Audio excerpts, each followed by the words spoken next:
This is Mitch, and welcome to the 1000houses.com podcast. Man, we just changed the name of the podcast, and my lips do not want to say this new name. 1000houses.com podcast. Okay, I got Rachel Richards on the phone. She's from Colorado. Her and her husband do the buy and hold thing, and they have 40 units, 6 properties, 40 units, and they're out proliferating, and we want to talk to her about that. How you doing, Rachel? I'm good. Thanks, Mitch. How are you? I'm good. Besides the fact that it's 112 here yesterday, okay? So 112 degrees, okay? What is it in Colorado? I think it's in the 80s today. I was frying bacon on my face. It is just hot, man. But, you know, we have air-conditioned trucks, and we have air-conditioned houses, and we have pools. So yeah, there you go. So, all right, so I want to pay homage to my sponsor, taxfreefuture.com.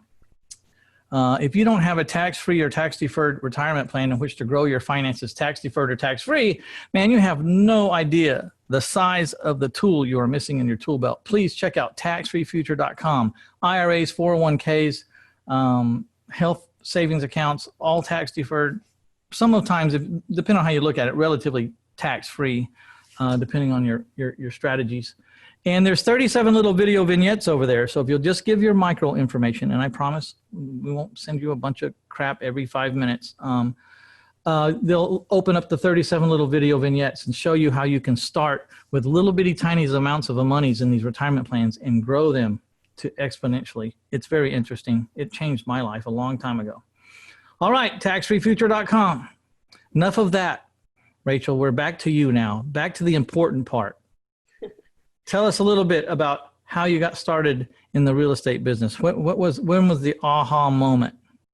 Yeah, real estate investing is something I'd always been interested in. I remember reading books about it in high school and college, and I knew I always wanted to do it. And I figured I could retire early if I did it the right way.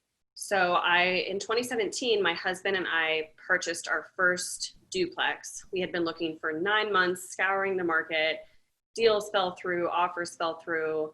And so this one worked out really, really well. And I think that first purchase was my aha moment, because up until then, it was so abstract. It was just this idea I had in my mind. And then once I got that first house and I saw the numbers and I saw that it was working, I was like, wow, this is actually happening. And I can replicate this process and definitely achieve financial independence. Yeah, I've had that same kind of learning. It's not real until it happens to me. Yes. And half the time it happens on accident, right? And then you go, okay, that's what they were talking about in that book. Yeah, that's right. That's what Robert Allen was talking about. That's what Kiyosaki's talking about. That's what, all these guys. So, you start out with one. You got full-time jobs at that point? Yes, my husband and I were both working full-time. We worked, and I just quit my job last year in 2019. So we were working full-time, 40, 50-hour weeks. On the weekends, we were looking for and managing our rental properties. And then in the evenings, I was writing my book. Okay, so may I ask, what did y'all do in the real world? I was a senior finance analyst at a global manufacturing corporation. I also used to be a financial advisor. And then my husband is in cybersecurity. Cybersecurity, that's a good one to be in these days, huh? Yeah, he loves it. Okay, so how long was it till you went full time? Or is one of y'all still working on the side, or? Yeah, so we're financially independent. We're bringing in about $10,000 to $15,000 a month in passive income. So now we work when, where, and if we want. I chose to quit my job last year, and my husband chose to keep working because he really loves what he does. But yeah, it took us about 2 or 3 years to get from $0 in passive income to $10,000 in passive income. Okay, so that's a misnomer that everybody wants to quit their job. Some people love what they do, and it can be a great return. And as long as you love what you're doing, why skip out on the income and maybe what we call it, the velvet handcuffs with the insurance and the 401k and all that, you know what I mean? Yeah, that's right. And he really is lucky to have a career that he enjoys. I think it's made a big mental difference for him now that he knows he doesn't have to work, but he's continuing to work because he wants to. Oh yeah, there's always that thing in the back of your mind. You know, I could just tell Yeah. my boss to shove it, Yeah. but I'll keep my pension for one more day. Uh, um, plus, it's kind of a perfect thing with one person. You know, you're full time, right? Full time. Well, I'm just self-employed or slash financially independent. Yeah, So, but yeah, yeah, I you're mean, I full still time. work. You're full time. Yeah. Yeah, but you're full time in the business, right? In the real estate business, Mm-hmm. I don't know, it probably takes about 10 hours a week to manage. Okay. Well, I was going to say having a job makes you figure out how to manage the business like more efficiently, right? Because you're not there for it to suck you dry because you're Yes. doing something else. So you kind of forces you to make more of a real business out of that little side gig you have. Yeah, for sure. And moving to Colorado, all of our properties are in Kentucky. Moving to Colorado has also forced our hand and made us more efficient because we would go down to the properties a couple times a week if something happened. Now we're forced to outsource, and it's actually made managing things easier from out here.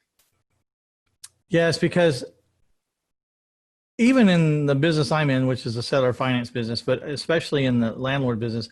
And by the way, I take my money that I make from seller financing and I buy a boat and mini storages.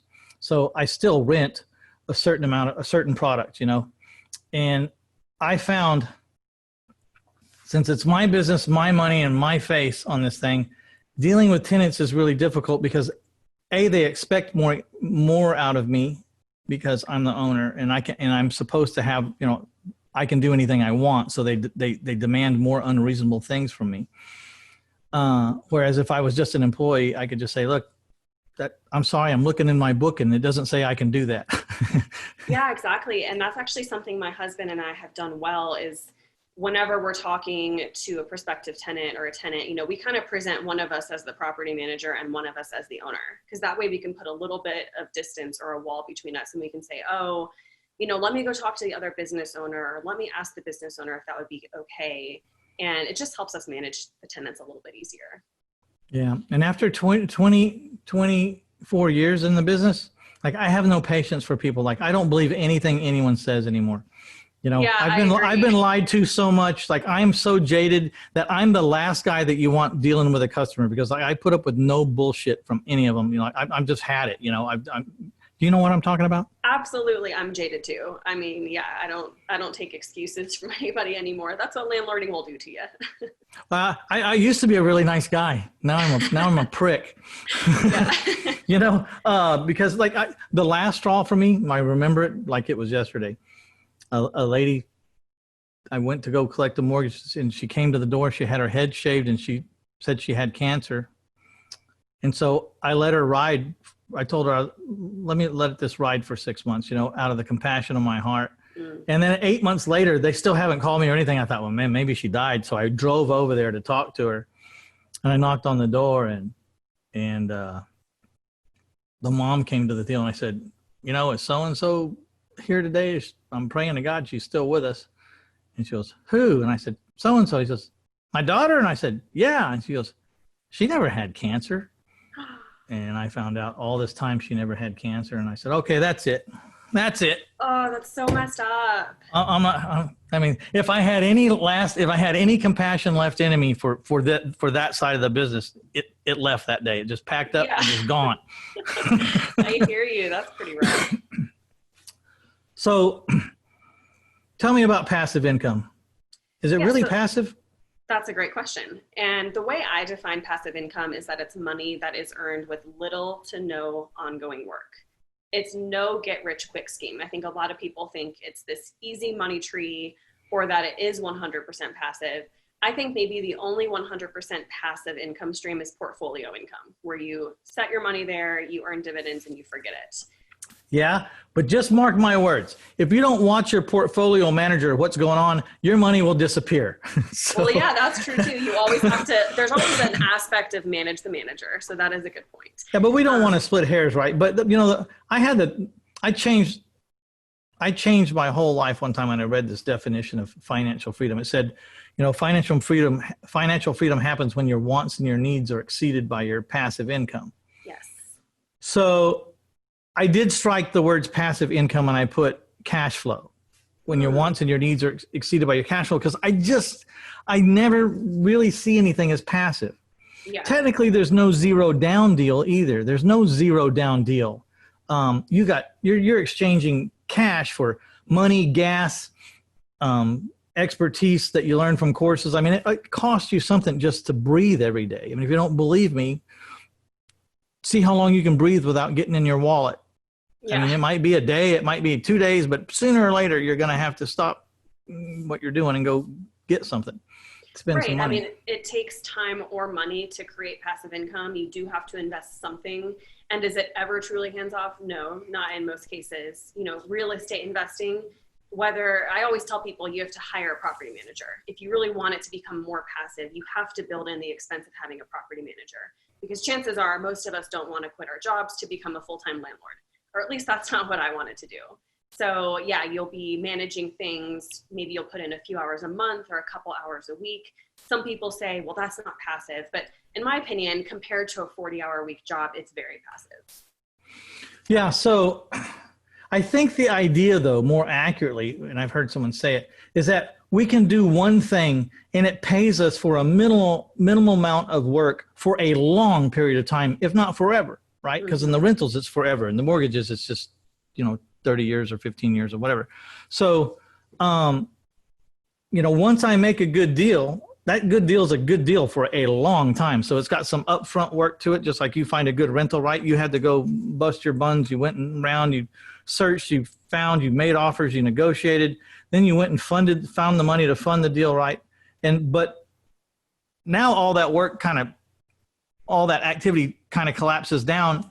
You got a tenant in it. Maybe you got a 2-year lease or a 4-year lease or whatever. And all of a sudden things get kind of quiet and the check just starts coming in. Yeah, that's the hope. The hope is that things get quiet for sure. Yeah, right.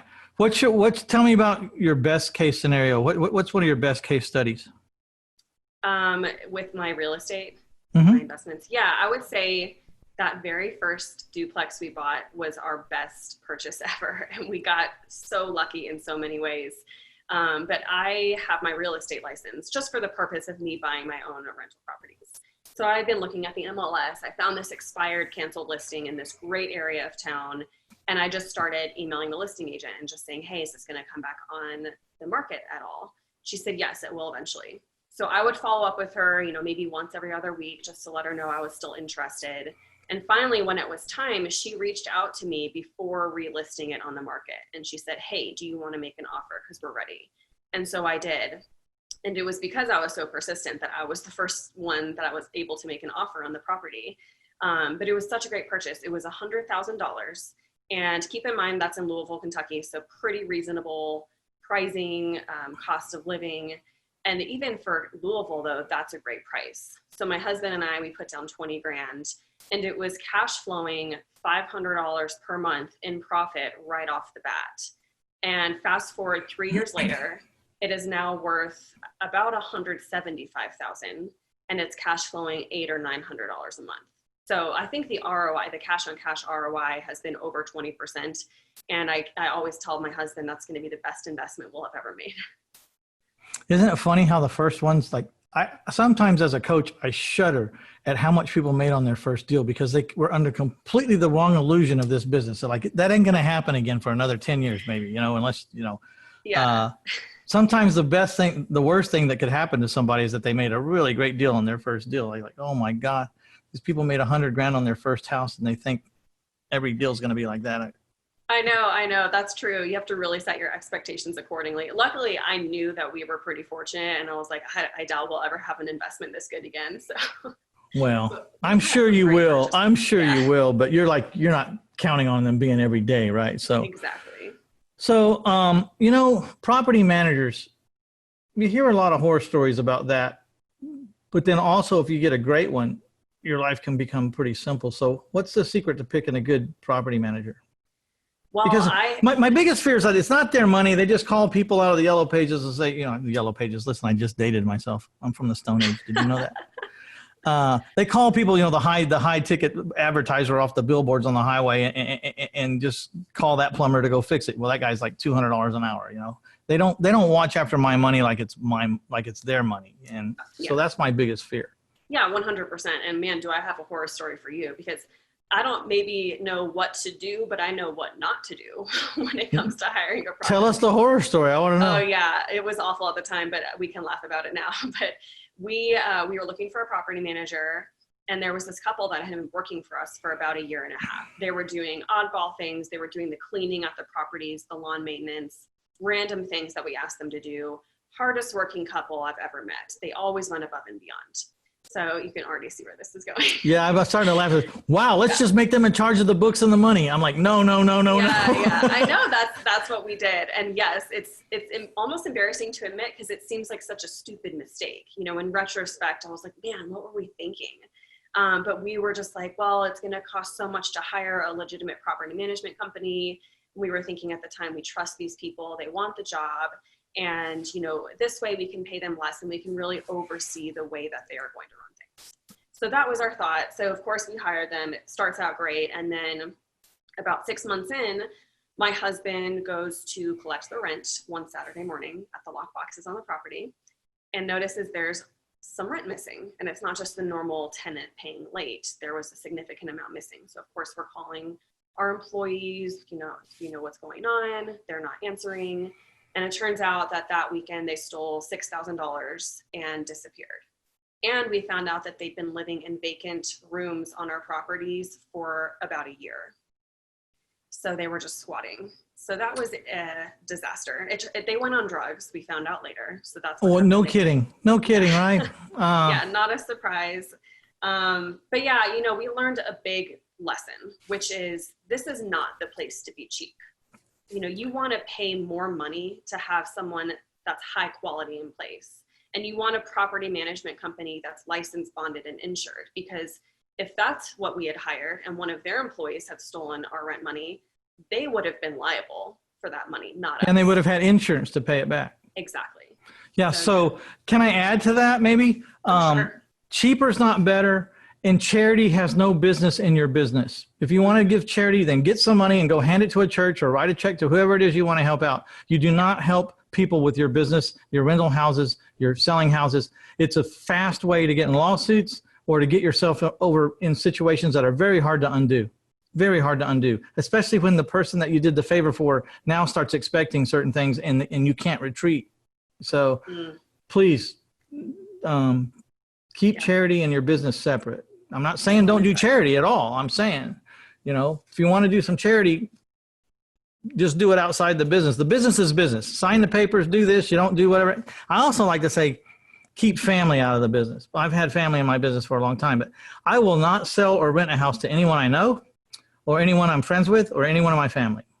It's just not going to happen, because I need to be able to protect my own family and protect my own finances, and have to do sometimes what I have to do if people can't perform.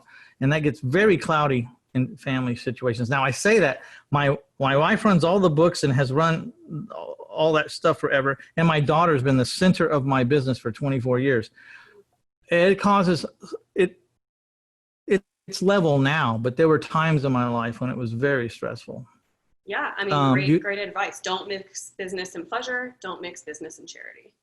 Yeah, don't miss business and friends or family, and don't miss business with charity. Do you have family working with you besides your husband?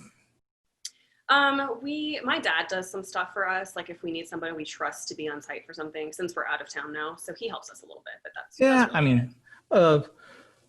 anyways, I have gone against my own advice many times, but now I have it down to a core that it's been around for a long time, and we all understand each other and know what our responsibilities are and do our job. So, so you're author of a couple of books. Tell me about Money Honey. I just like the way that sounds. So I'm going to send everyone, this is the link. Okay. 1000houses.com/Money Honey.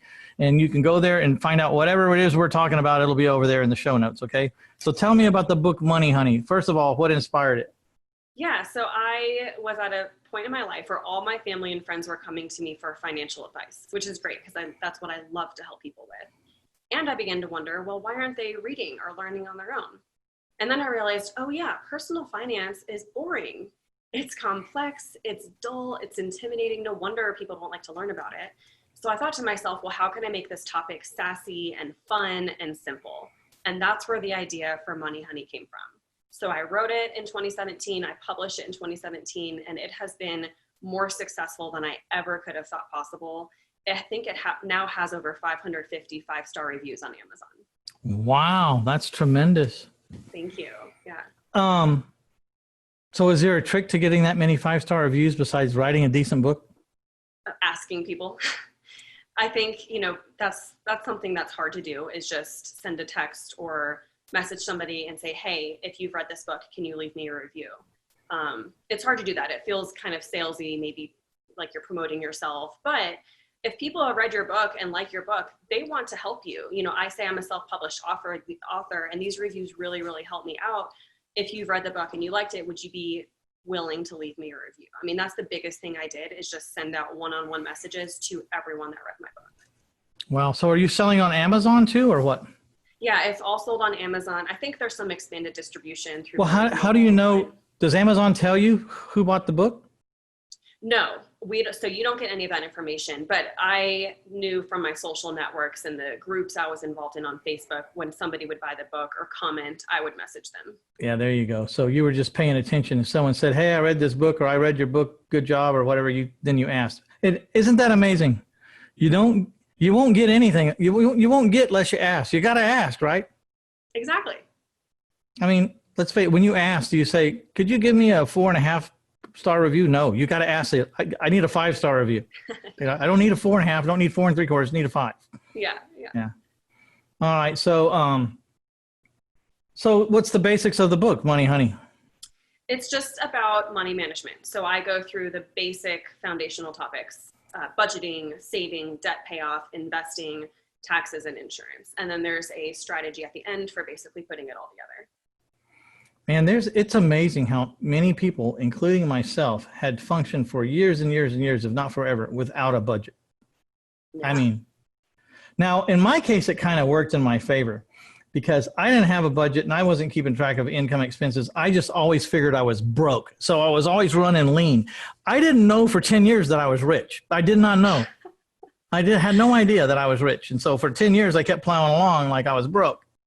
So that's hilarious. Well, ignorance is bliss. That worked out for you well. That one worked out that time, but honestly, it'd been better off to know, because, when you're in order, you can get bank financing. You can get some really cheap money. Things can happen when your books are in order. If your books are not in order, things can still work really well, but you're just going to miss out on some opportunities because you're not in order, and you don't really know. You can't paint a picture to someone about, this is my life and my finances. I'm a good risk. Here, loan me this money at 2.5%. So yeah. And to your point about not knowing, I mean, we are in a financial education crisis. At no point in our lives are we taught how to manage our money. And then we're left as young adults to try to figure it out all on our own. And that's one of the reasons I wanted to write the book, is because young people need resources. They need something that's approachable, and they need to be able to learn about money in an easy way. So that is just what I'm passionate about and lights me on fire. I think we need to get a GoFundMe page together so we can send every one of our politicians the book Money Honey, so they can figure out how to make a budget and stay into it. Okay? Yeah. What do you think? You think they should run this country with a budget or not? Yes, I'm on board. They should run and not a deficit every year. Business 101. Okay. All right. Enough of that. Don't get me going down that rabbit trail. Yeah. So you wrote another book called Passive Income Aggressive Retirement. I love that name, Passive Income Aggressive Retirement. That just is cool. Thank I like you. that. How'd you come up with that? Yeah, one of my readers thought of it, so I can't take credit for it, but it's very creative. But yeah, I wrote Passive Income Aggressive Retirement last year, launched it in 2019, and it outlines 28 different passive income models. And basically my argument for why passive income is a more attainable way for achieving retirement than anything else. And what's cool about that one is that I got to interview some really big case studies as sort of experts. So I got to interview Hal Elrod, who's the international best-selling author of The Miracle Morning, about his book royalties and how that's passive income. I got to interview David Osborne, who is a real estate mogul, one of the biggest franchise owners in the world, about his rental income. So it's a lot of fun. It's pretty interesting. Well, part of the thing I like about the interview process and the podcasting is that I get to talk to really smart people that would probably never talk to me otherwise. But, you know, if I say, hey, would you go to lunch with me, David Osborne? And, you know, I can rake your brain a little bit, you know, over for the price of bacon and eggs. And he'll go, no. But if I go, hey, would you like to be on my podcast, or can I interview you for my book? You know, they might say yes. The questions are all the same. Yeah. And you have an online course on money management, right? I do. That is my 4th passive income stream that I just launched this year. It's called Get Your Financial Bleep Together. And it goes along with my first book, Money Honey. No kidding. Does it say bleep or does it say shit or crap? Shit. Yeah, it says shit. Get your financial shit together. Now that passes a passive income aggressive retirement. Now that's my second favorite title. Get your financial shit together. I love that title too. Thank you. Yeah, it's a lot of fun. It's an online course. It's 8 weeks. It goes along with Money Honey. And it's just a more direct way that I get to teach and help people. So that just launched this year. It's $297. Okay, but I saw and we talked, and this is all $600 value all the time. And I help my people all the time. And of course, when I go on other people's podcasts, you know, I give them a break. So we're doing media. I hate the word guru people, but we try to help each other's audience, or, you know, give them a special. So you cut yours in half, which is a lot. And I really appreciate that. So instead of $600 for the online money management course, it's $297. I'm going to guess, I'm just going to take a wild guess, because I got to be honest, I haven't been through the course. But there's probably $297 worth of savings ideas or some kind of idea in there, probably within the first 5 minutes, right? Oh, yeah. So I actually just finished up the beta round of the course where I had 50 people take it. And the average amount they saved in the 2-month period was $2,043.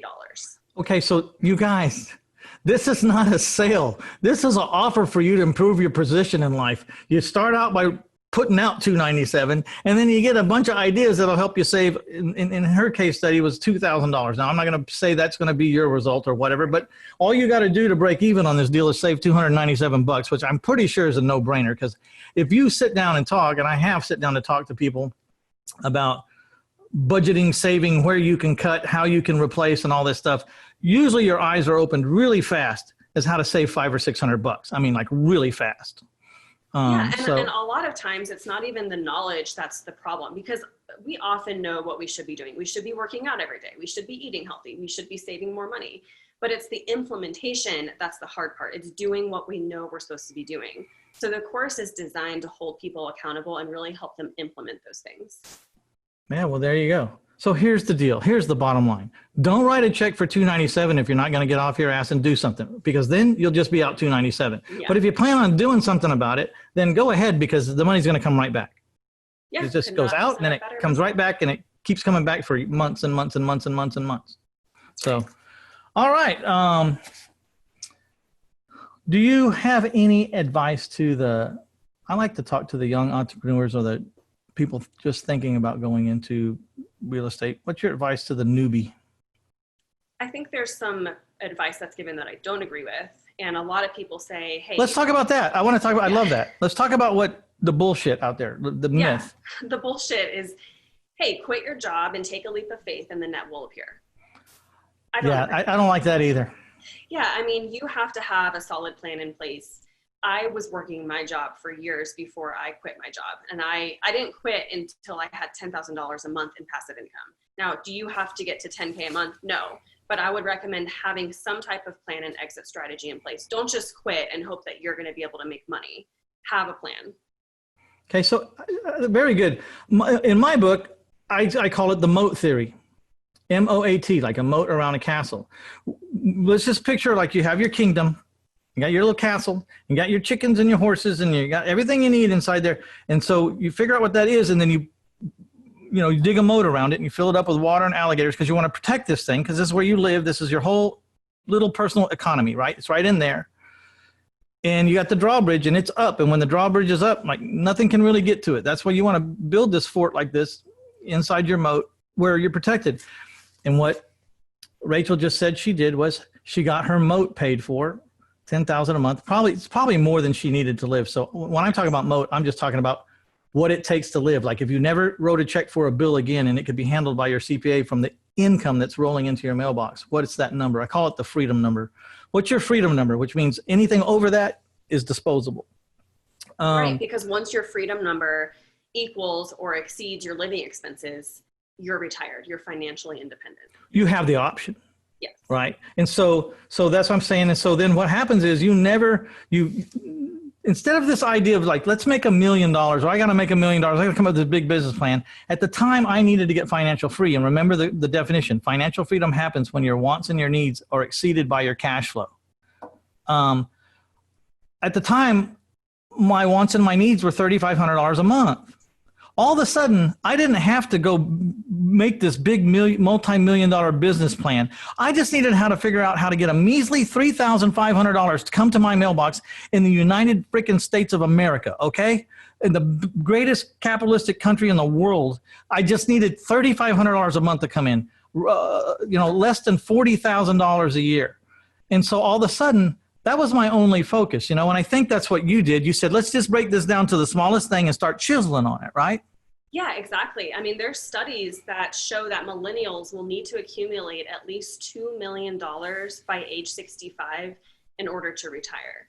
And I don't know about you, Mitch, but to me, trying to accumulate $2 million, I mean, I don't know many multimillionaires, but I was like, well, I could do that, or I could generate $3,000, $4,000, or $5,000 a month in passive income, which would cover my expenses, and then I would be retired if I wanted to be.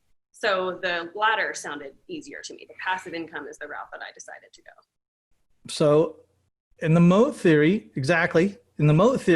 I said, don't worry about becoming a multimillionaire. Just worry about getting your freedom number to come into the mailbox. At the time, mine was 3,500. So I said, okay, once you hit 3,500, you can elect to keep going.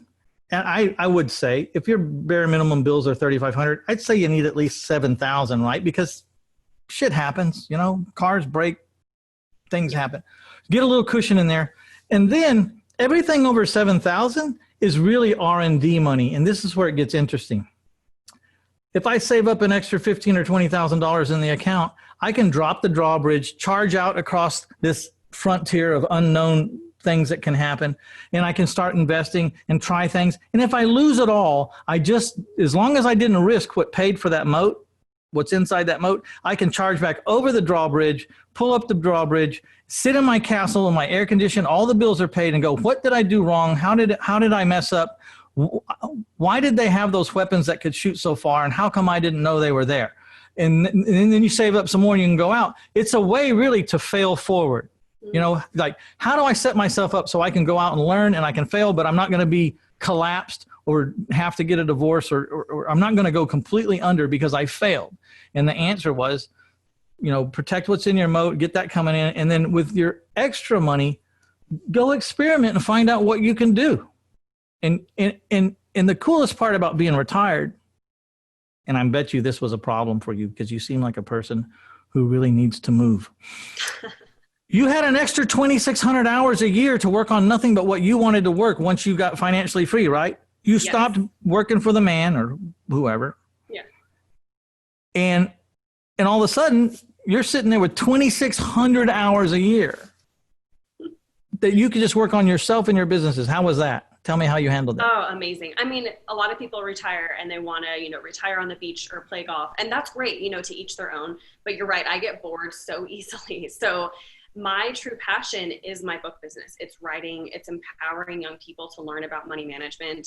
So I actually was worried when I quit my job that I was going to be lazy or sleep in all day or not do anything productive, and which would have been fine.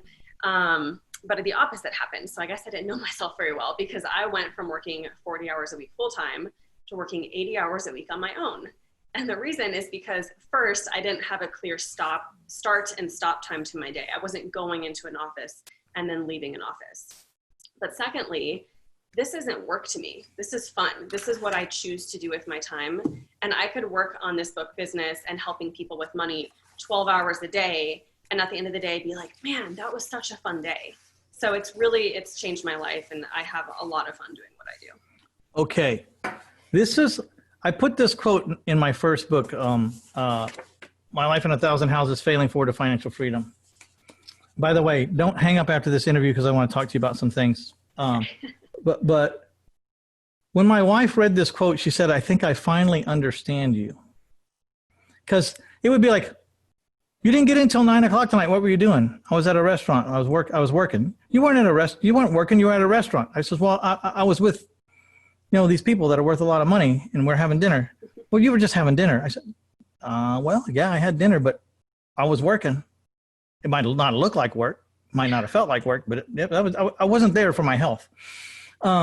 Says, and this is a quote from James Michener, says, the master in the art of living makes little distinction between his work and his play, his labor and his leisure, his mind and his body, his information and his recreation, his love and his religion. He hardly knows which is which. He simply pursues his vision of excellence at whatever it is he does, leaving others to decide whether he is working or playing. To him, he is always doing both. And that's where you get to be working 80 hours a week, right? Because you don't know the difference. Oh, I love that quote. That resonates with me so much.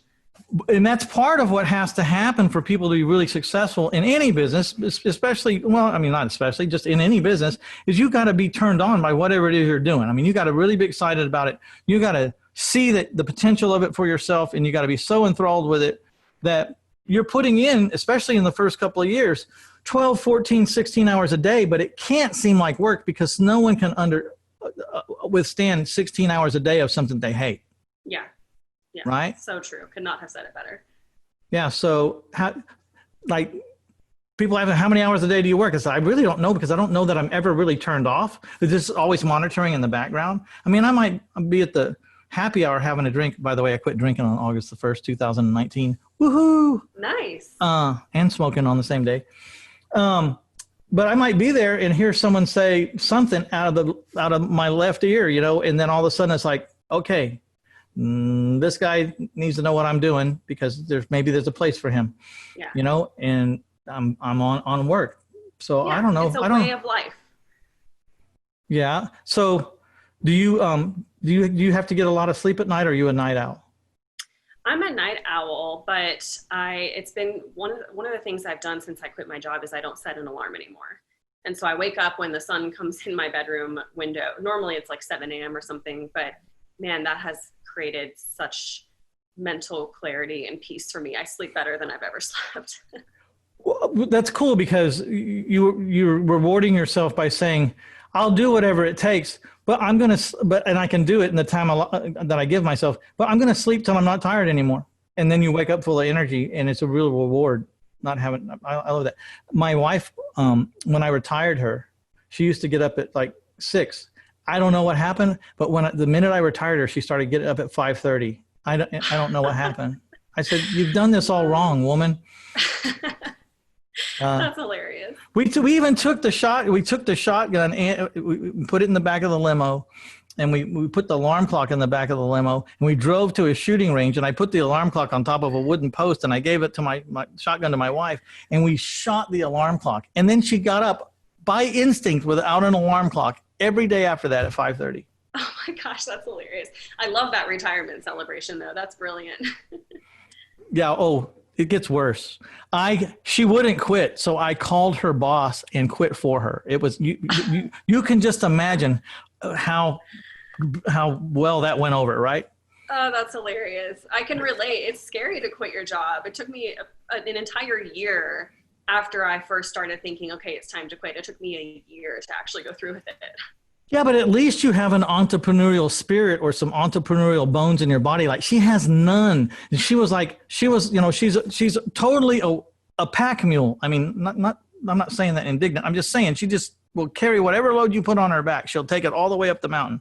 And so when she was very responsible. She was making the people that she worked for a lot of money. And I'm looking at her going like, I need that on my business. I mean, why, how much are they paying you?